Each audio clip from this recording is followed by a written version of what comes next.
Assalamualaikum warahmatullahi wabarakatuh.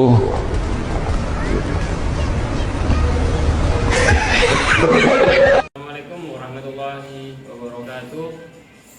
Kembali lagi di podcast para syariah.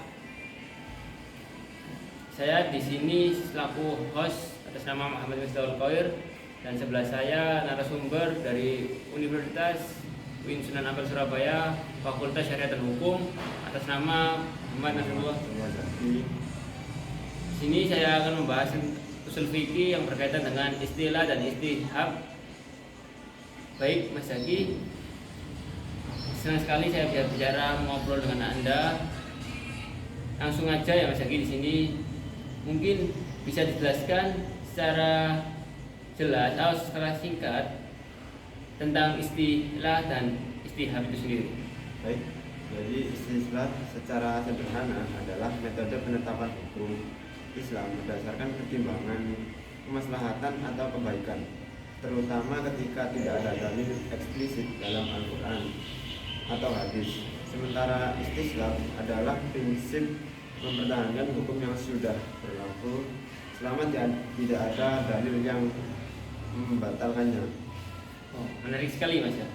Apakah sampean Mas Zaki sendiri bisa mengasih contoh gampangnya biar lebih memahami semua? Baik, contoh istilah itu seperti kebolehan transplantasi organ. Meskipun tidak ada nas eksplisit, para ulama memperbolehkan karena dianggap menyelamatkan nyawa sesuai dengan tujuan syariat untuk istislam. Misalnya seseorang dianggap suci setelah wudhu dan statusnya tetap dianggap suci sampai ada bukti ia sudah batal. Oke. Jadi satu sifat yang progresif sekali Mas. Satu sifat yang kontroversi juga. Apa sih sebenarnya yang membelakangi penggunaan kedua metode ini dalam usul fikih itu sendiri?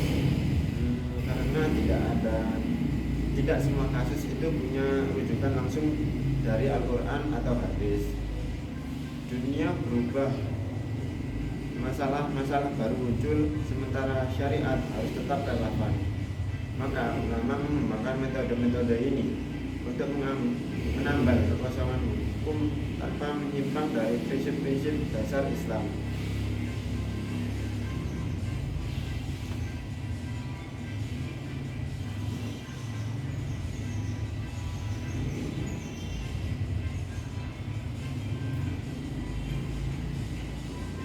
Oke, kalau boleh tahu ya Mas Zaki sendiri,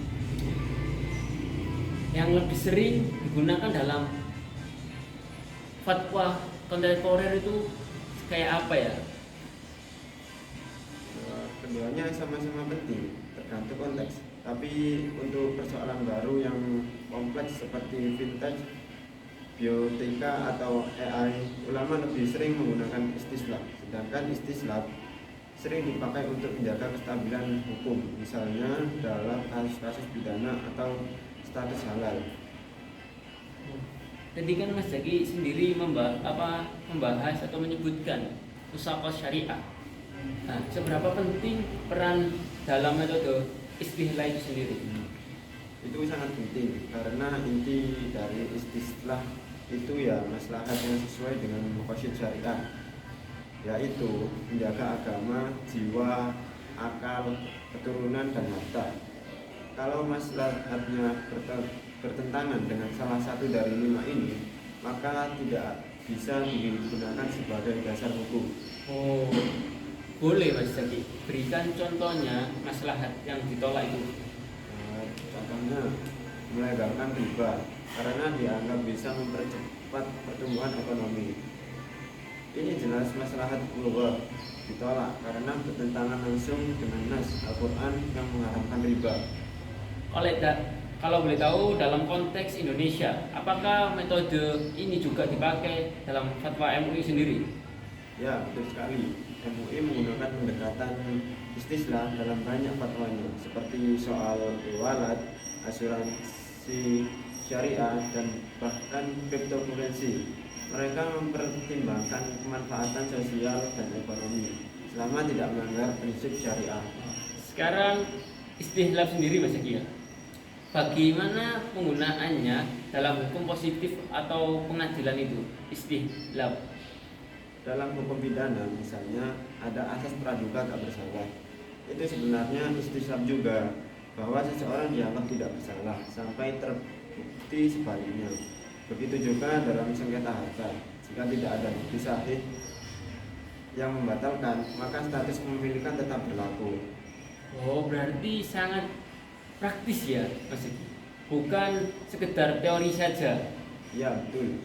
Walaupun awalnya dikembangkan sebagai teori hukum Islam klasik, keduanya tetap sangat aplikatif dan kontekstual di masa kini.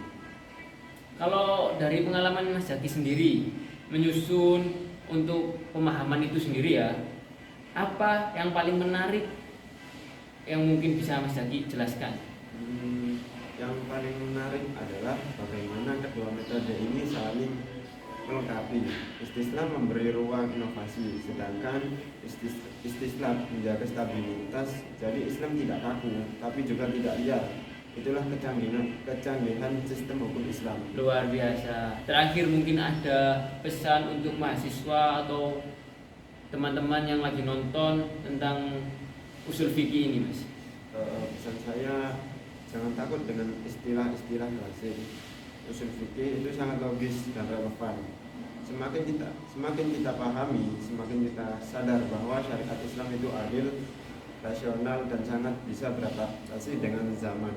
Masya Allah, terima kasih banyak Mas Zaki atas waktunya, penjelasan yang sangat singkat dan sangat bermakna ini, daging semua isinya ya. Ya, sama-sama Mas Khoir, semoga bermanfaat untuk para pendengar dan kita semua. Amin amin amin. Untuk para pendengar Suara Syariah, itu ada perbincangan dari kitab tentang istilah dan istihab. Jangan lupa follow podcast ini dan terus nonton podcast ini dan episode-episode berikutnya yang akan datang. Terima kasih. Assalamualaikum warahmatullahi taala wabarakatuh. Berapa kali ku bilang kalau videonya udah selesai, lah udah selesai. Bye bye sepuh.